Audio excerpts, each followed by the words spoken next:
Hey guys, it's me, the Goofy Goblin. In today's video, I'm going to be going over one of my ongoing D&D campaigns. I'm going to catch you guys up so that hopefully I can post weekly content about it, and it'll either become an animated series like Critical Role, or stay in this story time format. I don't know what's going to happen, but before we get into that, I'm going to just go ahead and say I'm going to have some Roblox in the background as a stim, because some of you, myself included, have trouble paying attention, but there's not a lot going on. Totally get it. So I'm going to have that going in the back. Okay, so our campaign started in a house of a 15-year-old girl with both of her parents dead on the floor. Her name was Rydian. She's 15 and she's a tiefling. As she was laying on the floor, she was awakened and realized that someone had either broken in or she had done something to her parents, but she was not quite sure. So, quietly she started sobbing, but out of the corner of her eye she saw a deep gnome walking by. Azel Dubious III, who is in real life is Miss Spooky Trans, my friend. Go check out her channel. It's gonna be somewhere on here or in the description. Maybe. Yeah. But she noticed the crying and came over and tried to comfort the child, but Rydian, thinking it was the intruder, whacked her on the head with a bottle of wine, knocking her out. Now, the sudden thud alerted a hunter who was walking by. Berserk. Haha, Berserk. Oh no, yeah, it's a trope from an anime, And as he dropped his prey to come over, he hid incorrectly. He hid like Chopper from One Piece, if any of you know what that means. And as he was looking through the window, he saw another woman run through. This woman was an assassin, Theo. She is a rogue. She had been hired to steal the consciousness of Azel Dubious III. Now, as she went in, Rydian saw her and knocked her out as well. Now, hearing the second body thud to the floor, William, the King of Fridays, ran through. He noticed earlier that day that nobody was really around worshipping him, like they normally did. And so he looked around until he saw the bodies on the ground, and he looked through the window, looking over at Berserk. Both of them had a moment where they were just staring at each other, oddly.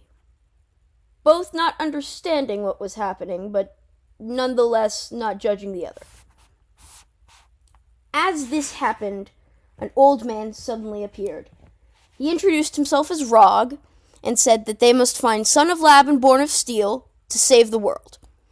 He created a spell that bound them to each other, as well as awoke Theo and Azel. Now, of course, they all tried to run away. As Theo ran away, trying to regroup, she got pulled back towards the group. Berserk tried to use his musket to kill all of the others, seeing if he could escape, but he could not, as if he tried to hurt them, the bullets would deflect off of a magical aura on their bodies. So they realized that they needed to stick together and work together, so that's what they did. As they were walking around, they went into a forest, and Berserk, being a ranger familiar with forests, decided to sit on a rock. However, it was not actually a rock. It was a lump of steel that quickly arose into a humanoid form. This was Born of Steel, one of our other players, Unit G, or Gaia. He introduced himself as being Gaia, and that he was from many, many years ago. That's when he was created for a purpose that was less than humane. He pulled leaves from the tree and created a cloak, as well as covering his hands, as he was made of metal. Cold, but still warm to the touch from the days and years of being bathed in the sunlight. He did not like to touch any of the other people, and when they tried to tell him to come with them, he refused. This created tension between their group, and a bunch of infighting began. I don't think I have time for this video to go through the whole combat, but spells were fired, bullets were shot, swords were swung, the whole bananas, everything.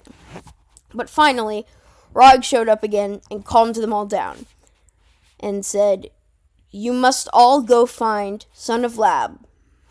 And this is not exactly what he said, but he told them to go find Son of Lab. And if they did not, or if they tried to leave, that the world would end. And he had already told them this. They just didn't really listen. Because if any of you are also DMs out there, you know your players don't always listen to you. And that's where we left our first session. Now I'm going to do a little bit of backstory on each of the characters.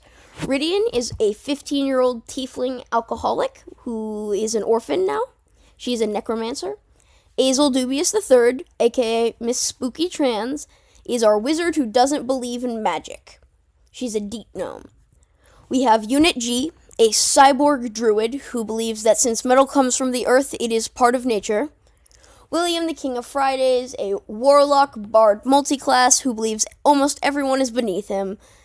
And Berserk, a thief whose parents were in the military, raised himself in the woods with nothing but his musket. That's our party. I will get to the session 2 in our next video. Thank you guys for being here. It's me, the Goofy Goblin, signing out.